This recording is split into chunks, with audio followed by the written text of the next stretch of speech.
Right now, 4 people turning themselves into police over the heat-related deaths at a nursing home after Hurricane Irma. The arrest marking the first criminal charges involving the tragedy at the Hollywood Hills facility. Local 10's Ian Margol is live in Fort Lauderdale with the details. Ian. And those 4 people who turned themselves in are the former lead administrator of the facility, the former supervising nurse, and 2 other nurses, all of them facing potentially serious charges tonight. They're in and we'll be fighting the charges. 4 former employees of the rehabilitation center at Hollywood Hills turning themselves in to authorities on Monday, nearly 2 years after 12 people died when their air conditioning failed at the facility. We don't have any air conditioning. She's labored, breathing, distressed, about to cold. It was just days after Hurricane Irma in 2017.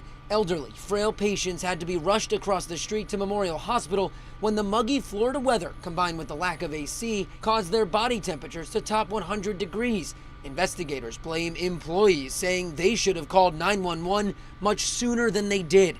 But attorneys say they're pointing the finger at the wrong people. These people were calling the Emergency Operations Center, EOC. They were calling for emergency help. They were promised they were going to get help, and they were abandoned. On Monday, the facility's former administrator, George Carvalho, turned himself in along with supervising nurse Sergo Cullen.